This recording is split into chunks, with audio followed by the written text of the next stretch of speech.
maanta wadankeenu wuxuu marayaa meel halis ah oo khatar ah oo u baahan in laga digtoonaado in fitno la kiciyo.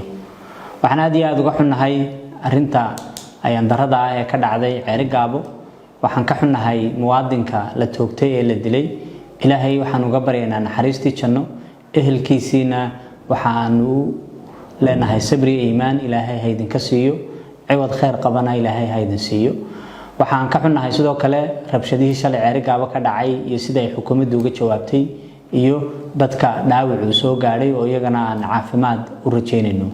maanta wadankeena waxaad moodaa inay ciidamadu ama dawladdu ay ku dhiiranayso in dad si fudud loo dilo. waan ogeyn halkan 12kii August dadkii ku dhintay ee la dilay. maantana Ceerigaabo hore Ceerigaabo cid baa loogu dilay, Burco cid baa ugu dhimatay. waa dhaqan cusub oo run ahaantii Somaliland dhibaato cusub u horseedaya in si fudud dadka xabad loogu dhufto oo ay u dhintaan. waxaan leenahay arintaasi hal la dejiyo, xukuumaddu si caqli ah ha u gasho. dadkan qori iyo xoog la iskuma hortaagi karaayo. khalad kasta oo xukuumadda ka dhaca haday istiraahdo khalad kale ku sii sax, ceeb iyo dhibaato ayuunbaa ka imanaysa. xukuumaddu khaladka ay leedahay waa inay qaadato, cidda khaladka samaysay waa inay tallaabo ka qaado. waa in dariiqii sharciga ahaa ee ay Somaliland weligeedba marin jirtay cidda ciddisha la mariyo. waxaan ku baaqaynaa oo aan leenahay dadka reer Ceerigaabana istajiya nabadana ilaashada. haddii aad mudaharaadaysaana mudaharaadkiinu ha noqdo mid salmiya oo nabad Somaliland iyo nabadiina magaalada toona aan waxba yeelaynin oo aan waxba u dhimahaynin. waxaan run ahaantii ummadaha burburaya dariiqa ay maraan lagu gartaa dariiqa aynu maanta hayno. khatar weyn ayuu dariiqaasi leeyahay. waa dariiqa dadkii xukunka hayay ay dhagaha xidhanayaan. waa dariiqa ciddii juuq tiraahdaba odhanaya xidh. waa dariiqa jeelasha miciin bidaya. waa dariiqa xabadda sida fudud u ridaya.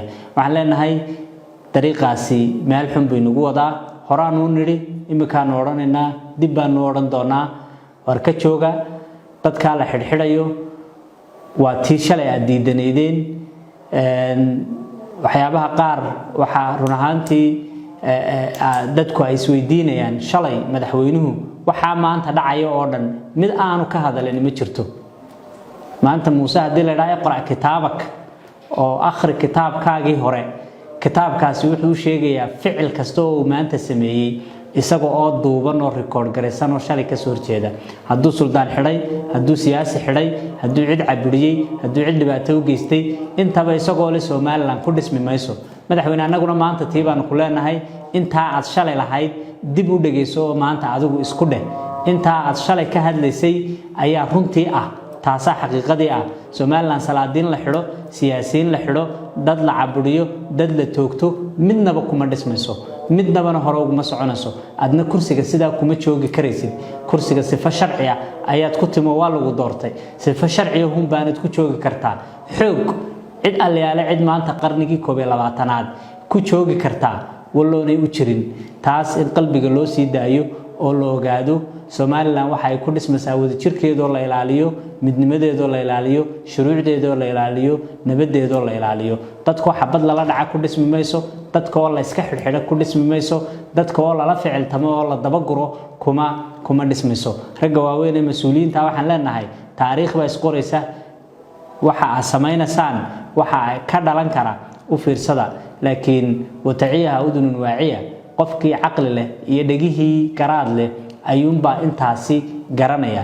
laakiin kuwa kale marka ay meel laga soo qaban kari waayo joogto, markaas ayay hambabaraan oo ay baraarugaan. waxaan rajeynayaa in caqligu shaqeeyo, wada tashigu shaqeeyo, nabadgelyadana la ilaaliyo. asalaamu calaykum waraxmatullahi wabarakaatu.